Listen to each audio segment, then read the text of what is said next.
The Boruto manga sequel has got a lot of questions to answer, and rightfully so, since the mystery box has been opened and a lot of interesting questions have been asked, yet not many of which have been answered despite the fact that the spin-off series has been ongoing for 8 years now.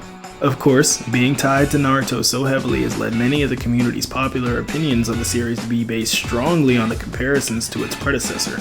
And naturally, many are taking Naruto's transition to its time skip, better known as Shippuden in the anime, and comparing it to what we are seeing with the Boruto manga transitioning to Two Blue Vortex.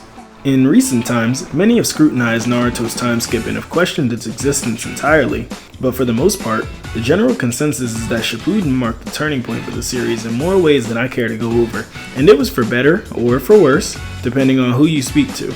And many are expecting the same level of evolution from Boruto, so as of right now, anticipation is at an all-time high, and because of that, expectations have risen to an almost dangerous level. With the long-awaited release of Two Blue Vortex's first chapter, results have been mixed as we all could have expected, which isn't necessarily indicative of how the overall quality of the series will be. It's definitely possible for Kishi and Ikki to pull it off. In fact, I'd say I'm pretty confident that they will, but that's not the purpose of this video. Instead, I want to focus on everything that we know about Boruto Two Blue Vortex in Chapter 1 and talk about the 5 biggest things we don't know that I think we'll need to know at some point during the series' lifetime. Hey, what's up guys, it's Momoshiki, the JoJo watching janitor, and today we're going to be going over the 5 major questions that Boruto Two Blue Vortex needs to answer. As usual, if you guys enjoy, definitely consider leaving a like as it really helps the channel out, but I won't hold you too much longer. You clicked on Boruto's face, so let's get right into the video. So, if you've been living under a rock, let me break down what's been happening lately in the Narutoverse. So, on April 20th, Boruto Chapter 80 dropped, and the status quo has been drastically shifted given what transpired in the chapter before. Ada, with her uncontrollable and untapped power of Omnipotence, mistakenly grants Kawaki's inner desire to swap places with Boruto, stealing the Uzumaki's life, rank, title, friends, and everything else from him. Yo, this dude is the original hater for real. This coming right off the heels of Kawaki apparently killing Naruto and Hinata before attacking Boruto and Sarada, all of which Boruto has now taken the fall for. For reasons unknown to us, Sarada is seemingly unaffected by Ada's perception-altering ability and is fully aware that Boruto is the true victim of the situation. Using her awareness, she convinces Sasuke, who is not immune, to help Boruto. Despite the nature of the current situation, Sasuke listens to his daughter and puts everything on the line, saving Boruto from Team 10 and leaving the village. The chapter ends with the student and sensei now on the run, unable to return to the Leaf, and Boruto vowing to get stronger to save Kawaki from himself, just as Naruto did for Sasuke a decade ago. And this is where the first part of the Boruto manga ends, yet there's still many questions left unanswered that many of us believed we would know the full scope of by now. In addition, more questions have arisen with time, and as we've been spoon-fed tidbits about the manga's second part, the community's list of questions has only gotten bigger. Then, we finally got Chapter 1 and, surprise surprise, that list of questions only got longer. So that's what I wanted to go over here today, and just focus on what we already know and cover the 5 biggest questions that I believe the Boruto Two Blue Vortex absolutely needs to answer. And not ranked by any level of importance or anything. This is really just mostly my unscripted thoughts, just kind of bleh. But yeah, by no means am I saying that if the manga doesn't answer these questions, then it will automatically be a failure. Far from it. But these are the biggest questions that the community has been searching for, some spanning the course of 8 years, and others only coming about just recently. Now, Chapter 1 of Boruto Two Blue Vortex is officially released on Viz, but I won't be covering that here. Rather, I'll be doing that review in a separate video, so definitely check that out if you want to know my thoughts on the current state of the story.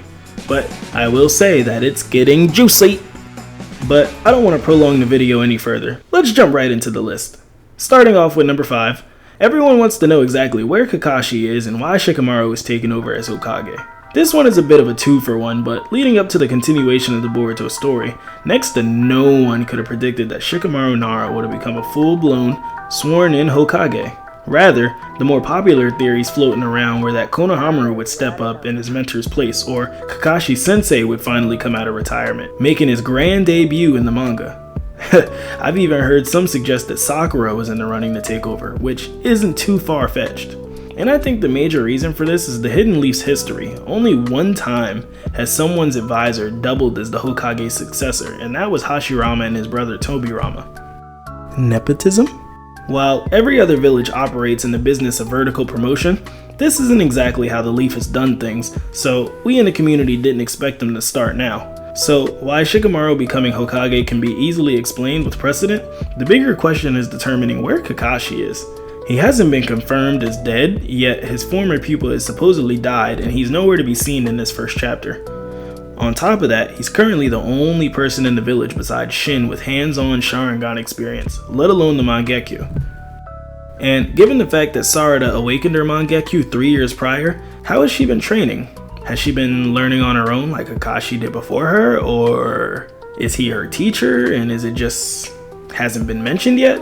These are things that every Naruto fan coming into Boruto 2 Blue Vortex are gonna ask, especially since in the manga, he hasn't even made a single appearance to date. So let's hope they're saving him for something big. Next up at number 4, I know quite a few people are with me on this one, but I want to know whether or not the Otsutsuki as a whole still matter. Of course, Momoshiki and Shibai are still major parts of the coming story, but as a clan, many are left wondering if their lore is even vital to the plot anymore. I mean, think about it. We know next to nothing about this clan, where they come from, how many numbers they have, or if there's an even bigger purpose to why they do what they do besides individual power. There was seemingly a hierarchy where many had some form of rank or clout based on their power. The anime has done some things here and there to try and give us something to work with as far as the Otsutsuki clan, like mentioning that Kaguya reports directly to Momoshiki, or maybe the clan as a whole. But in doing so, they open up a bit of an inconsistency since Kaguya should be reporting to Ishiki, who would then be responsible for reporting to the clan. And speaking of which, we know next to nothing about Kaguya's betrayal other than the fact that we know she wanted to.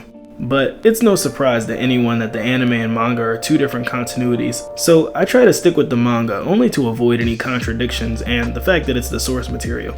But in the manga itself, there's currently nothing that suggests that the Otsutsuki as a clan will continue to matter, nor is their lore even relevant at this point.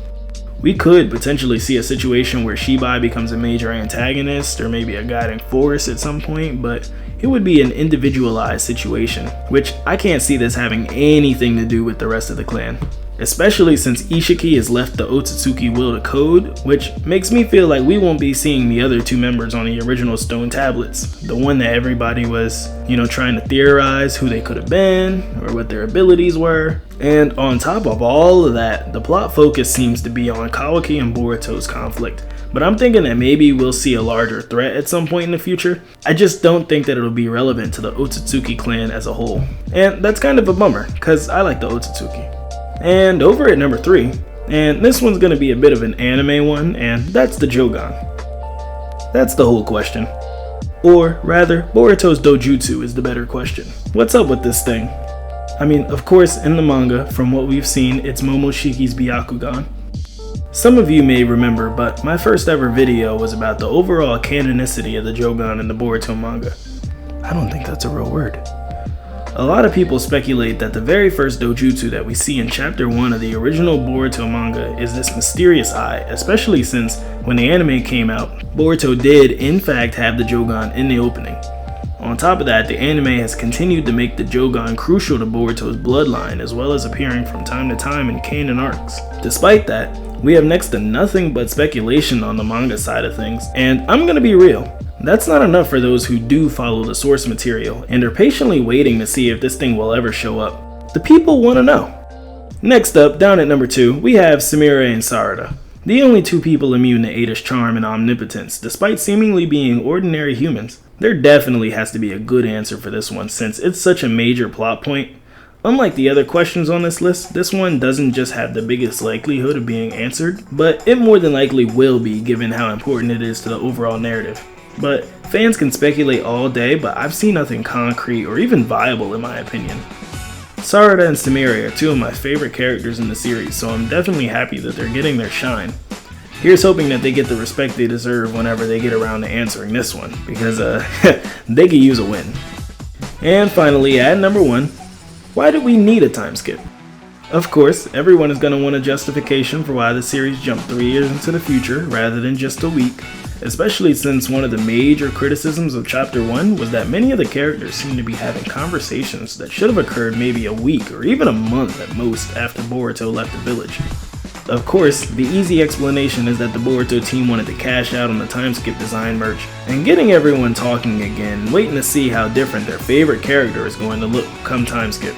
But fans are still going to want an in-universe explanation for why 3 years in is the moment that events start to unfold. Otherwise, it would have just been an arbitrary time jump, which isn't exactly a bad thing, but it does leave room for people to question why our characters waited so long to do the things that they're currently doing. Like, why did Code take 2 years to come up with the plan to torture Sarada in order to lure out Boruto?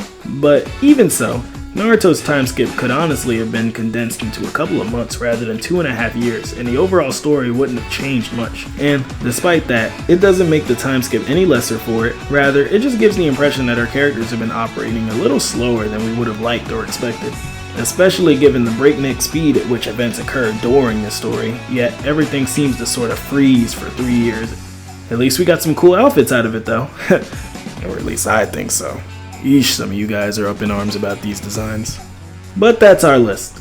But real quick before we go, I have some bonus ones for you guys. Why Boruto Two Blue Vortex? And what does the name represent? Before its release, I theorized that the name was a translation, like Shippuden essentially meaning Hurricane Legends, but no. Two Blue Vortex is the actual name. It's also quite interesting that in the Minato one-shot, a vortex was used as a major symbolism throughout the chapter and became important in Kushina's development. I don't have too much to say about this one, but it's one I definitely want to know more about. The other one is Kashin Koji. Remember this guy? He showed up, was a complete badass, turned out to be a double agent and a clone of Jiraiya, forced Jigen to revive, and barely escaped with his life back in like chapter 46. That was forever ago when you consider that these chapters release monthly, but we definitely need to see more of him because they set up some cool stuff there.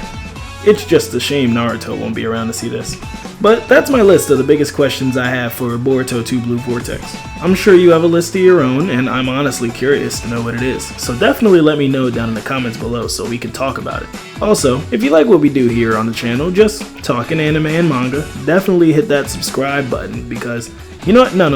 Destroy that subscribe button because we're gonna keep it rolling. If you enjoyed the video, consider leaving a like since it really helps the channel out. But you guys have been awesome. I'll see you on the next video. I'm out. Holla!